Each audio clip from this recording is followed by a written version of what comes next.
Welcome, traveler. Come, settle by the fire for another tale. Tonight I want to tell you about the time I witnessed true love being forged in the fires of combat, and how a woman in rags became a duchess while the kingdom watched. It's a story of tournaments and trials, of a knight who fought not for glory, but for the girl he'd loved since childhood, and of how honor and courage can reclaim what was stolen by treachery. You see, I was traveling through the Duchy of Ashenvale when I stumbled upon something remarkable. A succession dispute that would be settled not in courts or councils, but with steel and blood on the tournament grounds. So pour yourself something warm, dear friend. This tale has romance and battle in equal measure. I arrived in Ashenvale during what should have been a time of celebration. The spring tournaments were underway, knights from across the realm gathering to test their skills and win honor. But instead of joy, I found a town simmering with tension and whispered gossip. It all centered around a young woman in tattered peasant clothes who stood in the tournament grounds, holding documents that she claimed proved she was the rightful Duchess of Ashenvale. Her name was Elara. Now, you must understand the situation she was in. 20 years earlier, the old duke had died along with his eldest son in a hunting accident. The duke's brother, Morthen, claimed the succession, declaring his niece Elara lost and presumed dead. But Elara hadn't died. Her grandmother, wise woman that she was, had hidden the child away in a mountain village, raised her as a peasant to keep her safe from those who might want the last true heir eliminated when the grandmother died. Elara found the documents, birth records, lineage proofs, letters from her father, everything she needed to reclaim her birthright. But Duke Morthen, well, he wasn't about to give up 20 years of power without a fight. When Elara presented her claim, Morthen invoked an ancient law I hadn't seen used in centuries. Trial by combat, not just one fight, but a tournament. 4 duels over 4 days. If she could find a champion to fight for her claim and win all 4, the duchy was hers. If her champion lost even once, she would forfeit all rights forever. It was clever, in a cruel sort of way, because Morthen had spent those 20 years building power. Every knight in the region owed him something: lands, titles, protection. And he made it very clear, any knight who fought for Elara would lose everything they had. By the time I arrived, she'd been rejected by 17 knights, 17 men who'd looked at her documents, seen the truth in them, and still turned away because the cost of honor was too high. I watched her approach the 18th knight, a grizzled veteran with more scars than teeth. I saw hope in her eyes as she explained her case, and I saw that hope die when he shook his head and walked away. That's when I noticed the other man watching her. Young, perhaps 25 years old, with the bearing of a trained warrior, but the clothes of someone who'd been living rough. A wandering knight, the sort who took work where they could find it because they had no lord to call their own. There was something in the way he watched her, not with pity, but with recognition. I have certain abilities when it comes to reading people, and what I saw in his face was the look of someone who'd just found something they'd been searching for their entire life. He approached her as she stood there, documents clutched in her hands, trying not to cry. "My lady," he said, and his voice was gentle despite the warrior's roughness around the edges. "I would speak with you about your claim." She looked up at him, and I saw her try to compose herself, straighten her spine, meet his eyes with as much dignity as someone in rags could manage. "I am Elara, daughter of Lord Edmund, granddaughter of Duke William of Ashenvale. These documents prove my lineage and my right to—" "I know who you are," he interrupted softly. "I've known since the moment I saw you." That caught her off guard. "You Know me? You have your father's eyes, he said. And you still have that little birthmark on your left wrist, like a star with 5 points. She looked down at her wrist, at the mark she'd had since birth, and then back up at him with dawning wonder. How could you possibly? Because 18 years ago, he said, I was a boy of 12 whose father served your father's court. And you were a little girl of 6 who used to chase me through the castle gardens demanding I teach you to use a sword. I watched emotions play across her face, confusion, disbelief, and then memory, fragile and uncertain. But there, Caelan, she whispered. Caelan Ashford. He smiled, and it transformed his warrior's face into something warm and genuine. I wasn't sure you'd remember. It's been a long time. Your family. After my father died, they disappeared.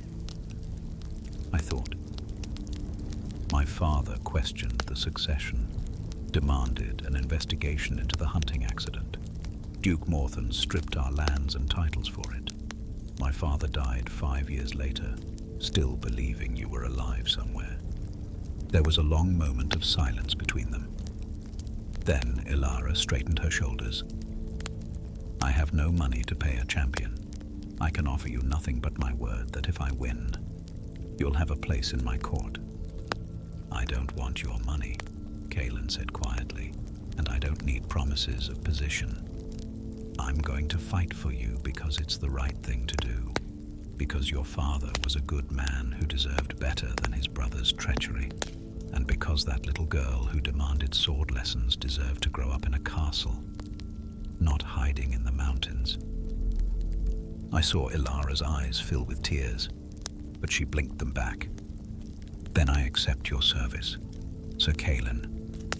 I'm not a knight anymore. Lost that title when my family lost everything. You're a knight to me, she said firmly. And if we win, you'll be a knight to the realm again. That's when I decided to make my presence known. I'd been watching from a distance, but this was the sort of thing that drew my interest. True heirs reclaiming what was stolen. Honor standing against treachery. And, I'll admit it, there was something in the way they looked at each other that reminded me of better times. Excuse me, I said, approaching them. But I couldn't help overhearing. You're planning to challenge Duke Morthon's succession? They both turned to me, and I saw Caelan's hand move instinctively toward his sword. Good instincts. I am, Elara said, lifting her chin. And who might you be? Just an old wizard passing through. But I have some experience with lineage documents and magical verification. Would you mind if I examined your proofs? I saw the hesitation in her eyes. Trusting a stranger was dangerous, but she also understood that she needed every advantage she could get. Why would you help me? Because, I said honestly, I've lived long enough to recognize injustice when I see it, and because I'm curious to see if those documents are genuine, or if you're a very convincing fraud. Caelan stepped protectively closer to her. If you try anything, then you'll run me through with that sword you're reaching for. Yes, yes, I understand. May I? Elara handed me the documents, birth records, letters, a signet ring that had belonged to her father. I examined them carefully, not just with my eyes, but with the subtle magics that can detect forgery and deceit. They were real, every one of them. Well, I said, handing them back, you are who you claim to be. These documents are genuine, and they prove your lineage beyond any doubt. Then why won't the knights fight for me? Elara demanded, if the proof is real. Because proof doesn't matter when the man in power can destroy anyone who challenges him. Duke Morthon has made it very clear what happens to those who oppose him. But not me, Caelan said quietly. He already took everything from my family. There's nothing left for him to threaten me with. looked at this young knight, this man who'd lost his title and lands but not his honor, and I made a decision. If you're going to do this, I said, you'll need help. Duke Morthon won't fight fair, and 4 days of combat against his chosen champions. That's not a challenge. It's an execution dressed up as justice. What kind of help? Elara asked cautiously. The magical kind. I can verify your documents before the tournament officials so they can't be dismissed. I can detect if Morthon tries to use magic or poison against your champion. And I can make sure the fights are, let's say, properly supervised. Why? Kaelin asked bluntly. What do you gain from this? I smiled. The satisfaction of seeing a good story unfold, and perhaps the chance to remind this kingdom that honor still means something. That's how it began. 3 people standing in the tournament grounds, planning to challenge a duke who'd held power for 2 decades. The odds were, well, they were terrible, but sometimes the best stories are the ones where the odds don't matter. The tournament began the next morning. The entire duchy had turned out to watch, nobles and commoners alike packing the stands around the tournament field. Everyone wanted to see if the girl in rags really would challenge Duke Morthon's rule. I'd spent the night using my magic to verify Elara's documents before the tournament officials. Ancient spells that proved lineage and ancestry. By morning, even Morthon couldn't claim the documents were false. The proofs were genuine, which meant he had to beat her champion in combat. The rules were clear. 4 trials over 4 days. Each trial would test a different aspect of knightly virtue, strength, skill, endurance, and finally, single combat with Duke Morthon himself. The first trial was simple. Kaelin would face Sir Gareth Ironhand, the largest, strongest knight in Morthon's service, a man who'd won tournaments through pure brutality. I found Elara in the preparation tent before the first fight. She was pacing, her hands twisted together nervously. He's going to be fine, I told her gently. You don't know that. Sir Gareth has killed men in these fights. Kaelin knows what he's doing. I watched him practice this morning. He's good. Good isn't enough against someone like Gareth. I studied her face. You care about him. It wasn't a question, and she didn't deny it. I've known him for a day, remembered him for less than that, but yes, I care. He's the only person who stood up for me, the only one who looked at those documents and chose honor over safety. He remembers you as a little girl demanding sword lessons. What does he see when he looks at you now? She smiled, sad and small. Someone still demanding impossible things. The horns blew, time for the first combat. The fight was brutal. Sir Gareth fought with a massive 2-handed sword, each swing carrying enough force to cave in armor. Kaelin was faster, but every time their blades met, I could see the impact jarring through his body. Elara watched from the stands with her hands clenched in her lap. Every hit Kaelin took made her flinch. Every near miss drew a sharp intake of breath. And Kaelin. He fought like a man who had everything to lose. Not defensive, not cautious, but smart, calculated, waiting for his opening. It came 15 minutes into the fight. Sir Gareth overextended on a massive overhead strike. Kaelin sidestepped, and his sword found the gap in Gareth's armor under the arm. Not a killing blow, but enough to make the larger knight drop his sword and yield. The crowd erupted. First trial won. I watched Elara push through the crowd to reach the preparation tent where they'd taken Kaelin to check his injuries. She found him sitting on a bench, armor half removed, breathing hard. "You're hurt," she said, kneeling in front of him. "Just bruised. Nothing serious. Your shoulder's bleeding. It'll heal." She found bandages and began cleaning the wound. Her hands were gentle, but I could see them shaking slightly. Thank you, she said quietly. We're not done yet. 3 more days. I know, but thank you for today. He caught her hand, stopped her fussing with the bandages. Elara, when this is over, when you're Duchess and I'm just your champion, things will be different. Different how? I'll be a knight in your service. There will be expectations, distance that has to be maintained.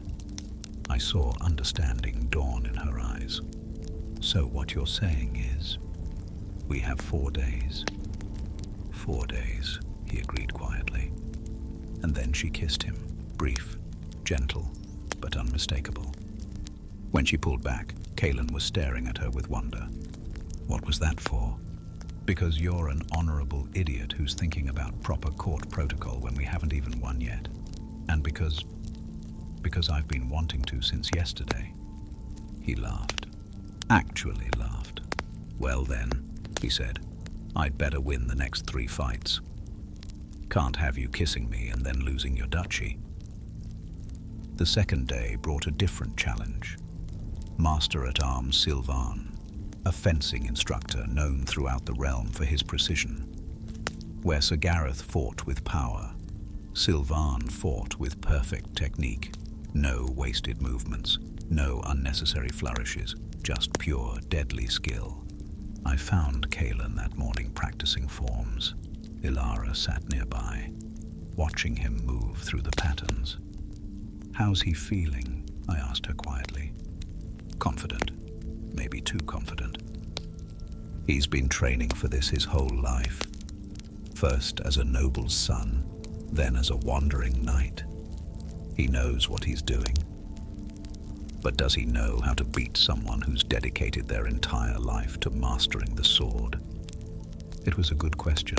The fight was beautiful, if you can call violence beautiful.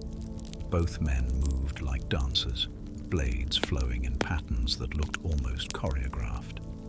The crowd watched in near silence, barely breathing as steel met steel in perfect timing. But Kaelin had one advantage.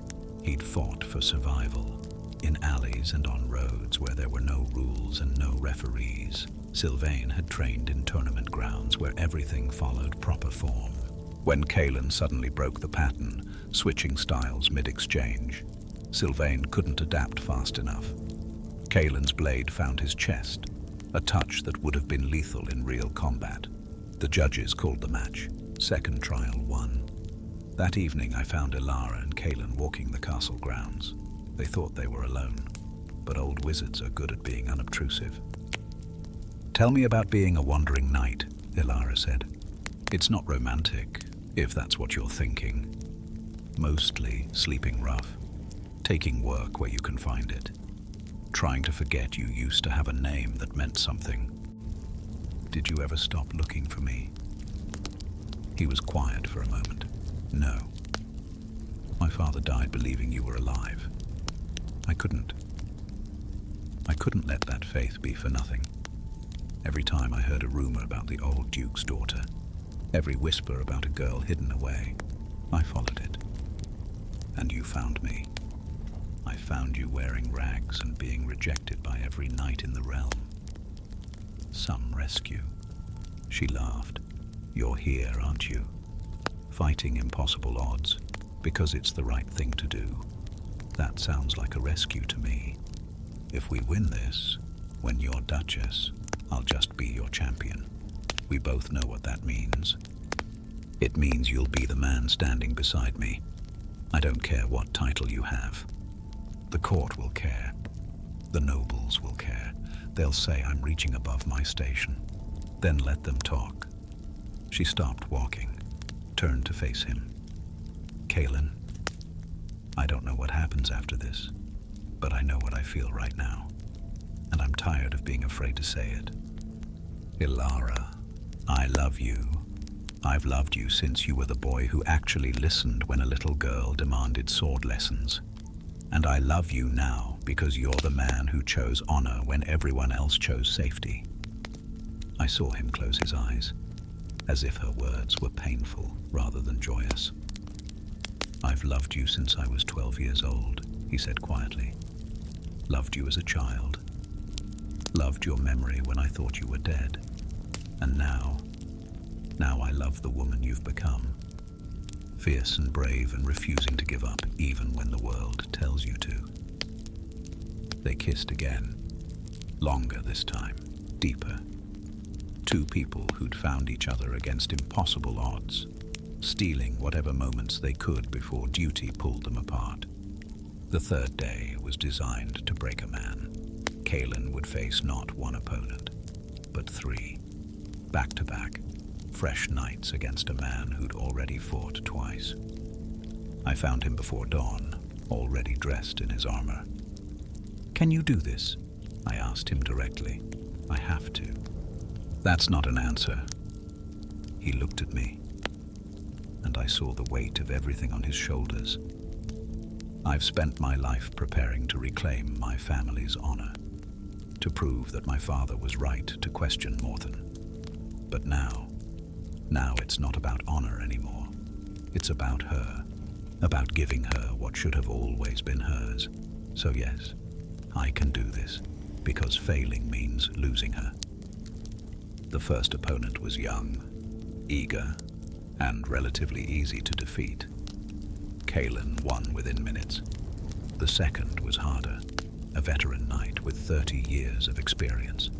The fight dragged on, both men tiring, but Kaelin managed to disarm him.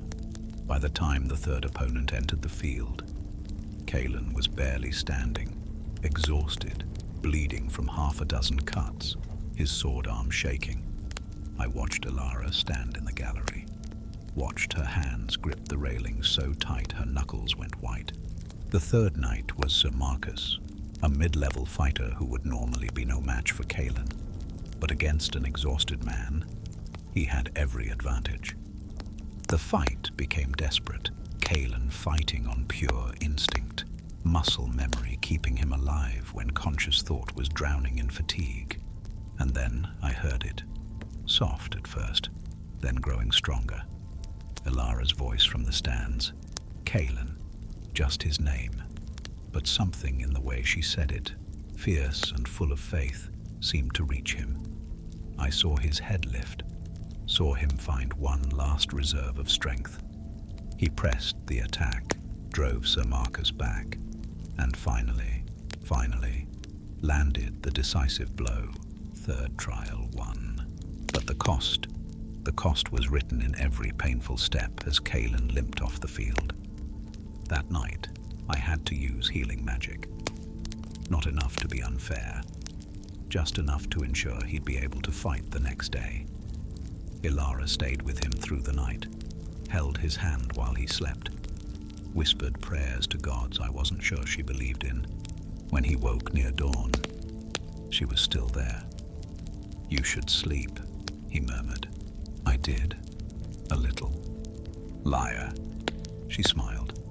One more day, one more fight. Against Duke Morthen himself, the man who's been training for combat his entire life, who has everything to lose. You'll beat him. How can you be so sure? Because you're fighting for something he stopped believing in years ago. You're fighting for what's right, and that matters. The fourth day dawned clear and cold, perfect weather for single combat. The entire duchy had gathered. Word had spread about the peasant girl claiming the dukedom, about the wandering knight fighting on her behalf, about the 3 victories against impossible odds. Duke Morthen stood in the center of the field, armored and ready. He was perhaps 50 years old, but he moved with the grace of a much younger man. This was not a soft noble who'd let others fight for him. This was a warrior who'd held power through strength. Kaelin walked onto the field. I could see the exhaustion in the way he moved, the accumulated injuries from 3 days of combat. But I could also see his determination. Before the fight began, he turned to where Elara sat in the stands. "For the true heir of Ashen Vale," he called out, loud enough for everyone to hear. And Elara stood in her peasant rags before the entire duchy. for House Ashenvale, she replied. The fight began. It was magnificent. Two skilled warriors, one fighting to keep ill-gotten power, one fighting to restore what had been stolen. Morthon fought with cold precision. Every move calculated, every strike designed to end the fight quickly. He knew Kaelin was exhausted, knew that time favored the fresher fighter. But Kaelin fought with something Morthon had forgotten. Heart, passion, the absolute certainty that he was on the right side. The fight raged across the tournament field, steel meeting steel, neither man giving ground. And then Morthon made a mistake, a small one, just a moment of overconfidence. He tried a complex maneuver designed to disarm his opponent. Kaelin saw it coming, stepped inside Morthon's guard. His blade found the gap in the Duke's armor. Morthon stumbled back, shocked, defeated. "Yield," Kaelin said, sword at Morthon's throat. "Yield and acknowledge Lady Elara's claim." For a moment, I thought Morthon might refuse, might choose death over surrender. But then he looked up at the stands, saw Elara standing there, saw the entire duchy watching. "I yield," he said bitterly, "and I acknowledge the claim of Lady Elara, true heir of Ashenvale." The crowd erupted. The tournament officials came forward, examined Elara's documents one final time, verified her lineage with the duchy's own records, and then, right there in the tournament field, they declared her Duchess Elara of Ashenvale.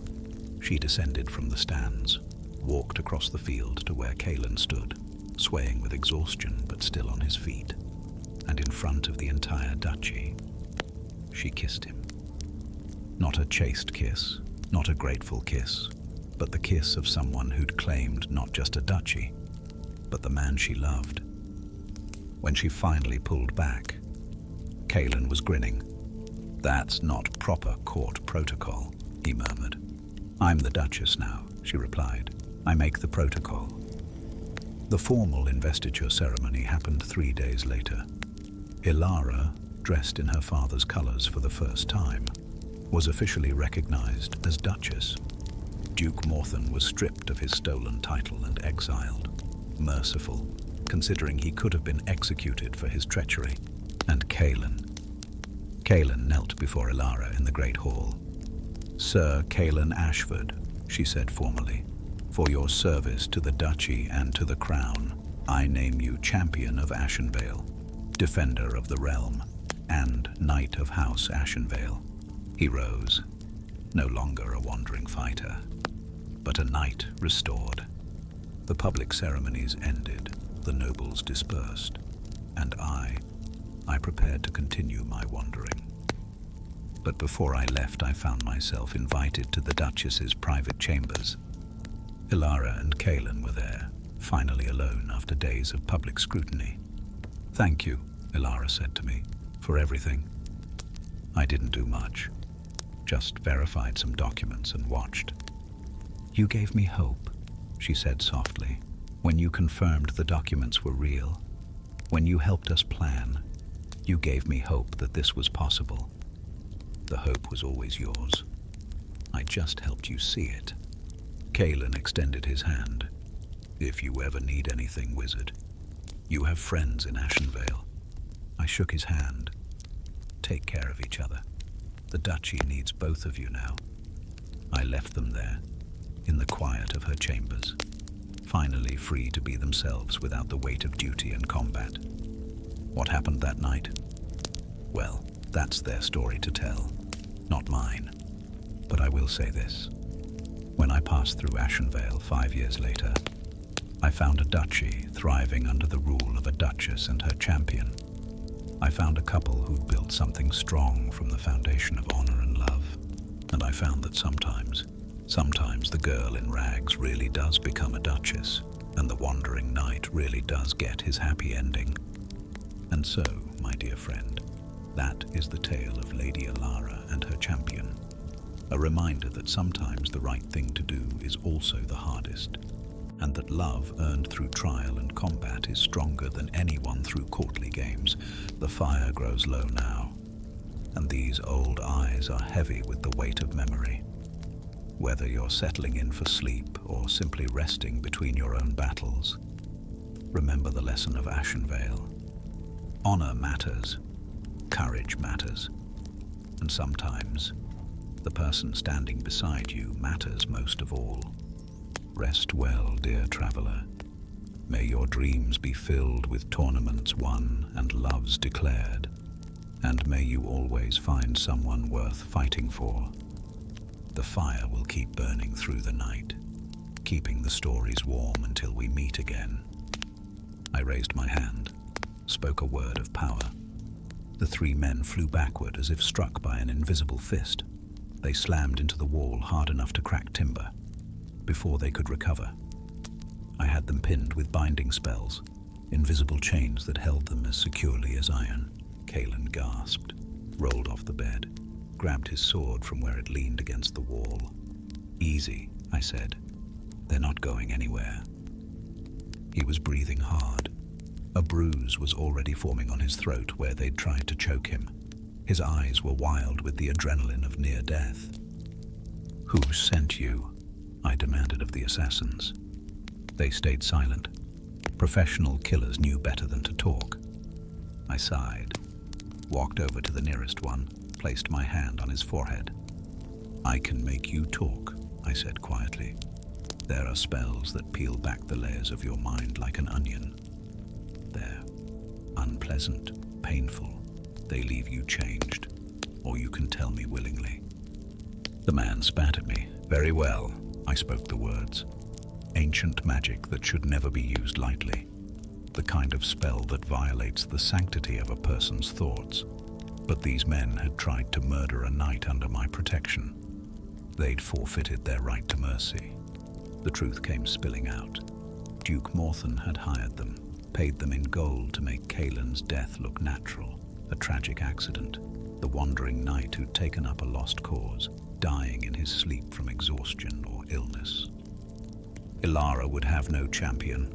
The trial by combat would be forfeit, and Morthen would keep his duchy.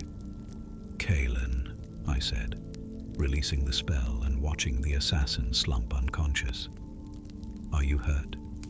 I'm fine. They almost had me. He touched his throat gingerly. If you hadn't come. But I did. Now get dressed. We need to show these men to the tournament officials. This is attempted murder during a trial by combat. That's grounds for immediate forfeiture. We dragged the three unconscious assassins through the dark streets to the tournament grounds, to the pavilion where the officials stayed. The chief magistrate, a stern woman named Lady Cordelia, took one look at the assassins and the bruises on Kalen's throat, and her face went hard as stone. Duke Morthen will answer for this, she said. But when they summoned Morthen in the middle of the night, when they brought him before the magistrate and showed him the assassins, he simply looked confused. I have no idea who these men are, he said calmly. Anyone could have hired them. Perhaps someone who wants me to forfeit the trial. Perhaps the girl herself staging an attack to gain sympathy. That's ridiculous, Elara burst out. She'd been woken and brought to the pavilion as well. Why would I? To win by default, Morthen interrupted smoothly. If you can make it look like I tried to have your champion killed, the trial ends. You win. Very clever, actually. Though hiring assassins to stage a fake attack seems extreme. They weren't staging, Kalen said coldly. They were trying to smother me. So you say. But where's the proof they were really trying to kill you? Perhaps they were just persuading you to withdraw from the trial. Perhaps things got out of hand. Lady Cordelia looked between them. She wanted to believe us. I could see it in her face. But without direct proof linking Morthen to the assassins. The trial will continue, she said finally, but Duke Morthen, you are warned. Any further incidents, and I will rule in Lady Elara's favor regardless of the combat outcomes. Am I clear? Perfectly clear, my lady, Morton said with a slight bow. I assure you, I had nothing to do with this unfortunate incident, and I would never dream of interfering with a sacred trial by combat. He was lying. We all knew he was lying, but proving it was another matter. As we left the pavilion, I caught Morton's eye, saw the cold calculation there. He'd failed this time, but he wouldn't stop trying. He'll try again, I told Kaelin and Elara as we walked back through the dark streets. Tonight was just the first attempt. He's too desperate to stop now. What do we do? Elara asked. We don't let Kaelin out of our sight. From now until the end of the trials, one of us is with him at all times.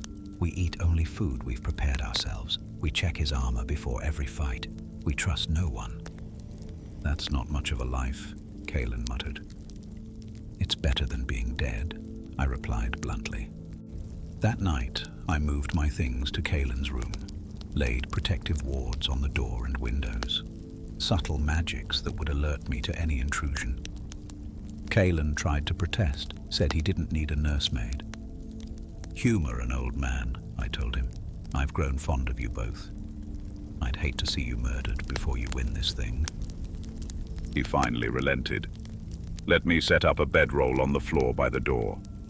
Let me cast my spells of protection and warning. As we settled in for what remained of the night, he spoke into the darkness. Thank you for saving my life. You're welcome. Now get some sleep. You have Master Sylvain to face tomorrow. Wizard? Yes? Why are you really helping us? The truth this time. I was quiet for a long moment, thinking about all the true answers I could give, about justice and honor and the satisfaction of seeing wrongs righted. But in the end, I gave him the simplest truth. Because I'm old, I've seen too many good people lose to those who fight without honor. Too many true heirs denied their birthright by those who took power through treachery. I'm helping you because I want to see the story end the right way for once. And how does it end the right way? With you and Elara alive and happy. With House Starfall restored to its rightful ruler. With honor proving stronger than corruption. That's a lot to ask from one tournament. Then we'd better make sure you win. Morning came too soon. I woke to find Kaelin already awake, sitting on the edge of his bed, rotating his shoulder carefully. How does it feel? I asked. Better. The healing you did yesterday helped. He looked at me. I'm sorry about last night, for not being more careful. You're alive. That's what matters. Now let's make sure you stay that way. We went down to breakfast together. Elara was already there, having barely slept herself. The three of us ate in relative silence, each lost in our own thoughts about what the day would bring. The second trial was test of skill. Kaelin would face Master-at-Arms Sylvain, a man who dedicated his entire life to perfecting the art of swordsmanship. Where Sir Gareth had won through brute strength, Sylvain won through precision, perfect technique, no wasted movements, no unnecessary risks. He was, by all accounts, the finest swordsman in 5 duchies. I found Kaelin that morning practicing forms in the inn's courtyard. His movements were fluid, controlled, but I could see the tension in his shoulders, the weight of what he was facing. Talk to me, I said. He lowered his sword. Sylvain he's perfect. I've watched him fight in tournaments. He never makes mistakes, never leaves an opening. Fighting him is like fighting a machine. So don't fight his fight, fight yours. What do you mean? Sylvain has spent his life in tournament grounds, following rules, perfect form. But you've fought in alleys and on roads where there are no rules. Use that. Make him fight in ways he's not prepared for. That's not very honorable. There's nothing dishonorable about using your full range of skills. Honor doesn't mean fighting with one hand behind your back. Kaelin considered this, then nodded slowly. You're right. Thank you. The fight began at midday. The stands were even more packed than the day before. Word had spread about the assassination attempt, about Morthen's potential involvement. Now everyone wanted to see if the wandering knight could survive a second trial. Sylvain entered the field with quiet confidence. No showboating, no unnecessary display. Just a man who knew exactly how good he was. The judge gave the signal. The fight began. It was beautiful, if you can call violence beautiful. Both men moved like dancers, blades flowing in patterns that looked almost choreographed. The crowd watched in near silence, barely breathing as steel met steel in perfect timing. Sylvain's technique was flawless, every parry perfect, every riposte precisely measured. He was doing exactly what Kaelin had said, fighting like a machine, programmed for victory. But Kaelin was watching, learning, seeing the patterns. 10 minutes into the fight, something changed. Kaelin suddenly broke the pattern. Instead of following the traditional exchange, he switched styles mid-movement, went from formal technique to street fighting in the space of a heartbeat. Sylvain stumbled, just slightly, thrown off by the unexpected change, and Kaelin pressed the advantage. Not with perfect form, but with unpredictability, with the kind of fighting that came from years of survival rather than years of instruction. Sylvain tried to adapt, but you can't reprogram years of perfect training in the middle of a fight. His body wanted to follow the forms he'd practiced 10,000 times, wanted to respond with textbook precision. But textbook precision had no answer for a man who fought like the rules didn't exist. Kaelin's blade found its mark, a touch to Sylvain's chest that would have been lethal in real combat. The judges called the match. Second trial won. The crowd erupted. This wasn't supposed to happen. Sylvain didn't lose. Ever. I watched Elara's face transform, saw joy and relief war with the knowledge that there were still 2 more trials to survive.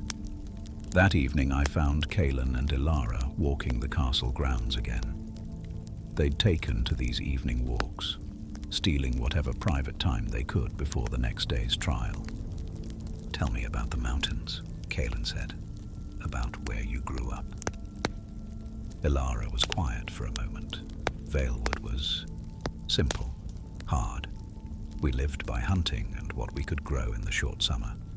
My grandmother taught me to track, to read signs in the forest, to survive on my own if I had to.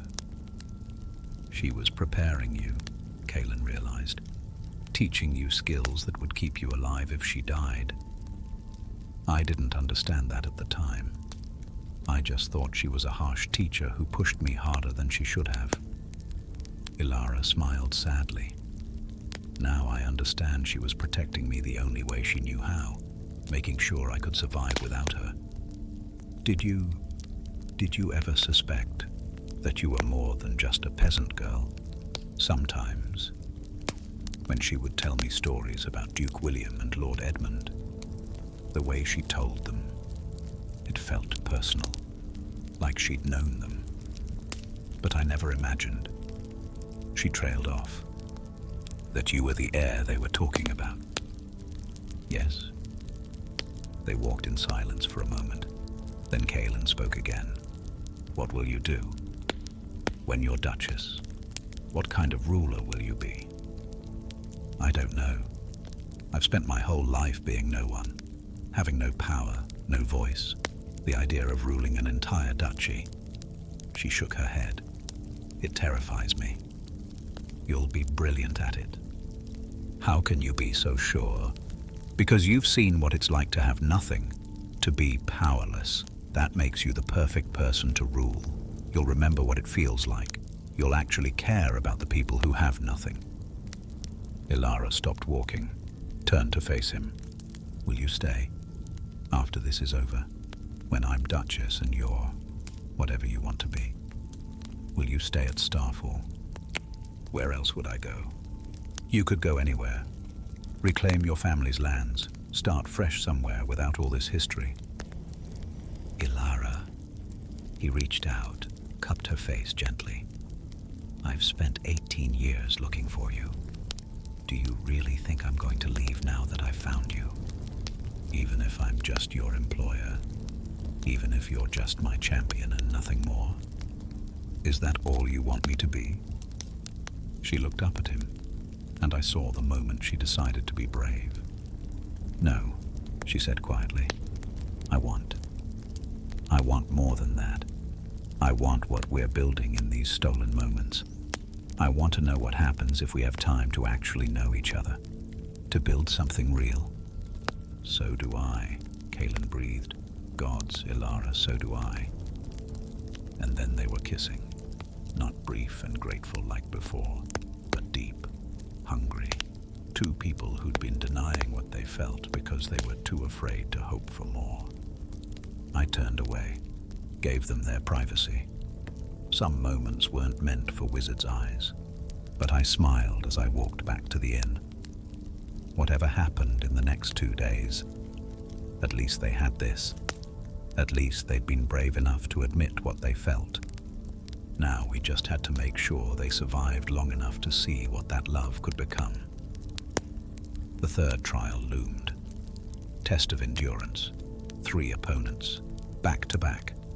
Fresh knights against a man who'd already fought twice.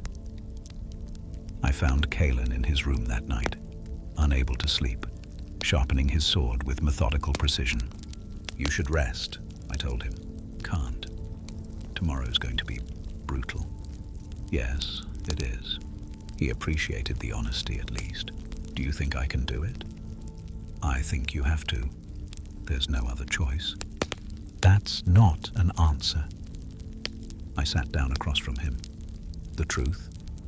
The third trial is designed to break even the strongest fighters. It's meant to be impossible.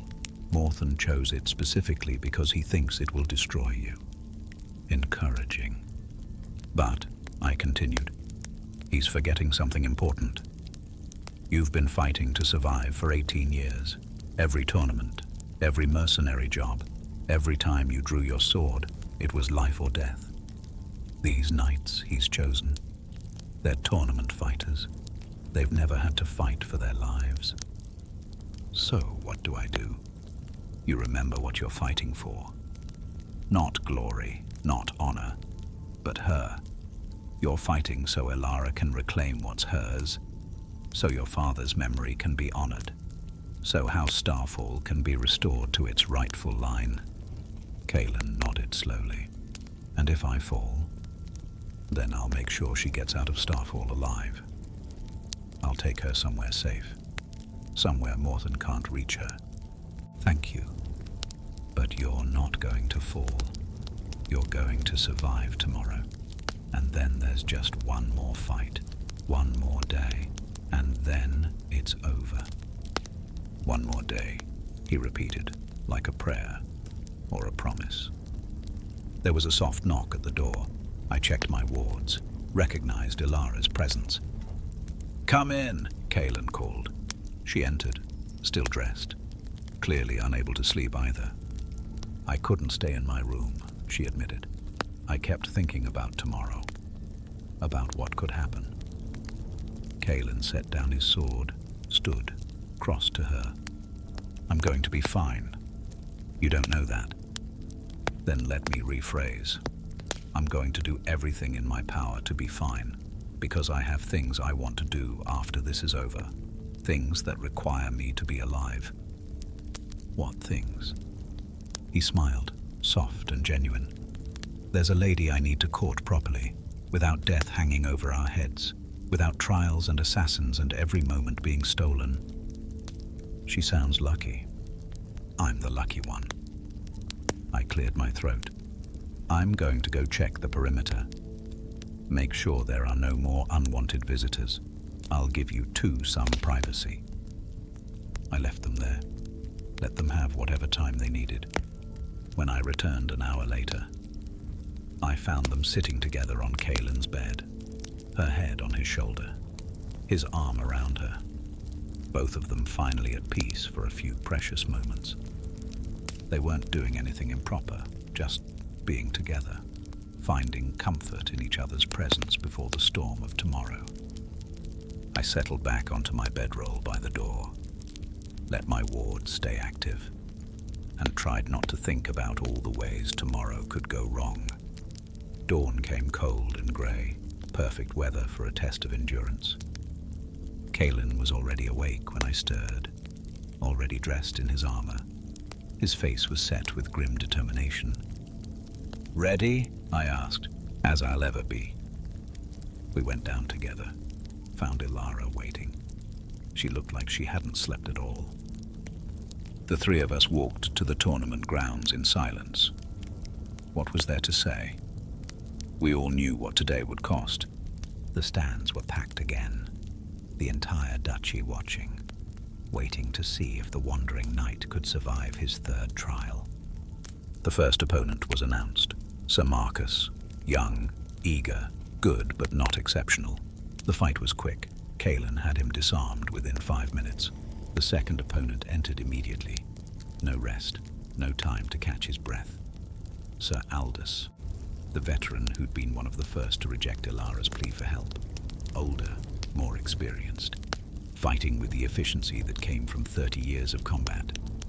This fight was harder, longer, both men trading blows, both looking for openings. But Kaelin managed it, disarmed Aldous after a grueling 15-minute exchange. Then the third opponent entered, Sir Brennan, a mid-level fighter who would normally be no match for Kaelin in fresh condition. But Kaelin wasn't fresh. He was exhausted, bleeding from half a dozen cuts, his sword arm shaking with fatigue. I watched Elara stand in the gallery, watched her hands grip the railing so tight her knuckles went white.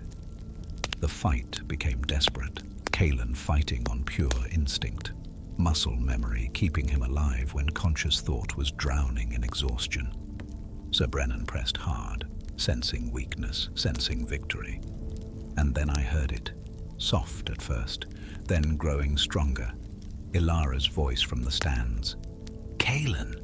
Just his name, but the way she said it, fierce and full of faith and love, seemed to reach him through the fog of exhaustion. I saw his head lift, saw him find some hidden reserve of strength he didn't know he had. He pressed the attack, drove Brennan back, and finally, landed the decisive blow. Third trial won, but the cost. Kaelin stumbled off the field, barely conscious, blood seeping through gaps in his armor. They carried him to the preparation tent. Elara was there before they even got the door closed, pushing past guards and officials to reach him. "Let me see him. I need to see him. Let me see him. I need to see him. My lady, he needs medical attention." "Then get him medical attention. Now." I followed her in, started using healing magic before anyone could protest. This wasn't about fairness anymore. This was about keeping him alive. The wounds weren't fatal, but they were serious. Deep cuts, bruised ribs, possibly a cracked bone in his sword arm. "Can he fight tomorrow?" Elara asked me quietly while the physicians worked. I looked at Kaelin, at the exhaustion written in every line of his face, at the pain he was trying not to show. "I don't know," I admitted. "Not honestly. The healing I can do will help, but he needs rest, real rest, and he's not going to get it." Then what do? We hope, and we pray, and we trust that when the moment comes, he'll find the strength he needs. That night I used every healing spell I knew, poured magic into Kaelin's battered body, knitting bone, closing wounds, easing inflammation. It wasn't enough. It would never be enough, but it was all I could do. Elara stayed with him through the night, held his hand while he slept fitfully, whispered things I pretended not to hear. When dawn came, Kaelin could barely move without pain. "I can fight," he insisted. "You can barely stand," I replied bluntly. "I don't need to stand for long. Just long enough to beat Morthen." "Kaelin, I'm fighting." "That's not a discussion." Elara looked at me. I saw the question in her eyes. Can he win? I didn't have an answer for her. The fourth day dawned clear and cold. Perfect weather for single combat. The entire duchy had gathered. This was it.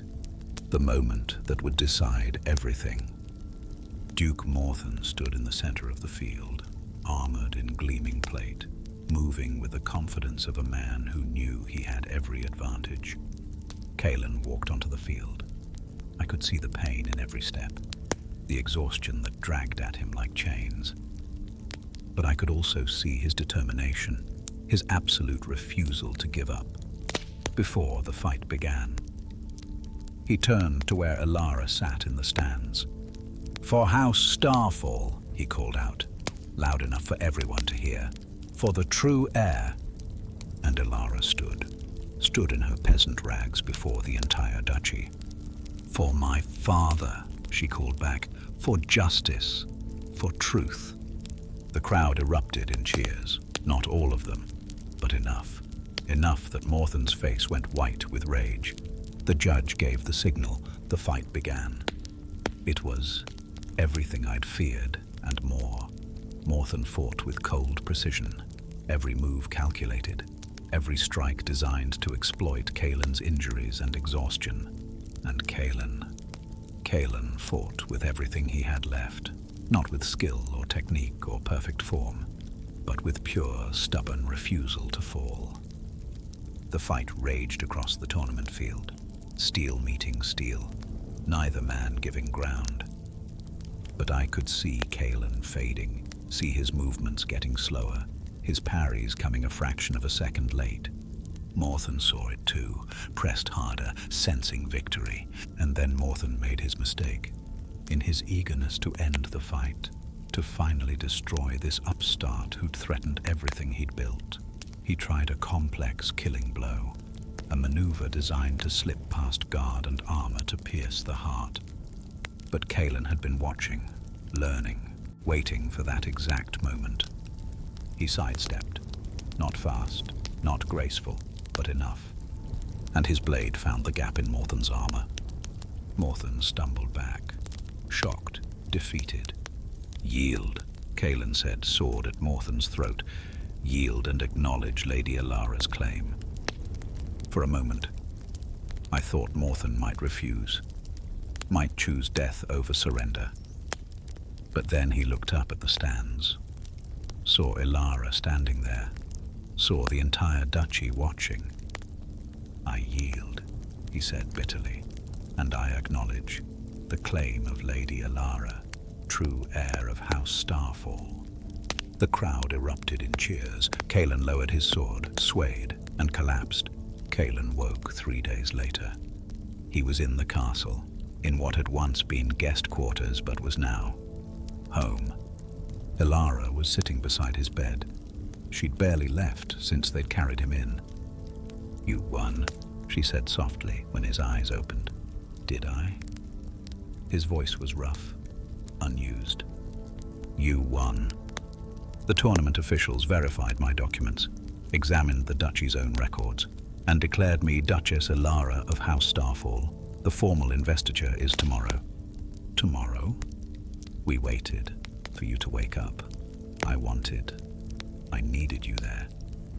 He tried to sit up, winced. "Easy," she said, helping him. "You took a beating. The physicians said you had 3 cracked ribs, a fractured wrist, and more bruises than they could count. Worth it, was it? You almost died, Kaelin. But I didn't. And you're Duchess. That's all that matters." She was quiet for a moment. Then, what happens now?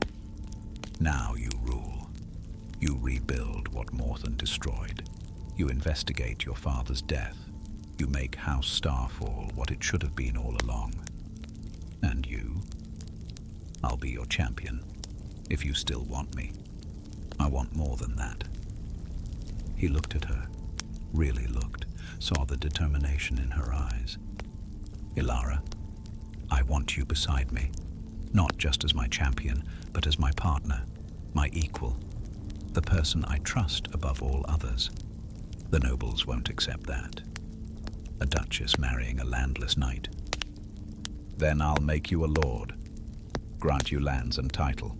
Or better yet, I'll just tell the nobles that I don't particularly care what they accept." She smiled. "I'm the duchess now. I make the rules." "That's not how it works." "Then I'll make it how it works. Kaelin, I've spent my whole life being told who I should be, what I should do. I'm done with that. I love you. I want you in my life, and I'm going to have that, no matter what anyone else thinks." He stared at her. Then slowly, carefully, he smiled. "Well then, I suppose I should start practicing proper court etiquette." "Don't you dare. I like you exactly as you are." The formal investiture ceremony happened the next day. Elara, dressed in her father's colors for the first time, was officially recognized as Duchess. Duke Morthon was stripped of his stolen title and exiled. Merciful, considering the growing evidence of his involvement in the deaths of Duke William and Lord Edmund. And Kaelin knelt before Elara in the Great Hall. "Sir Kaelin Ashford," she said formally, "for your service to the duchy and to the crown, I name you Champion of Starfall, Defender of the Realm, and Knight of House Starfall." He rose, no longer a wandering fighter, but a knight restored. The public ceremonies ended, the nobles dispersed, and I prepared to continue my wandering. But before I left, I found myself invited to the Duchess's private chambers.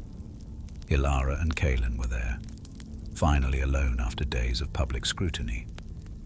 "Thank you," Elara said to me, "for everything.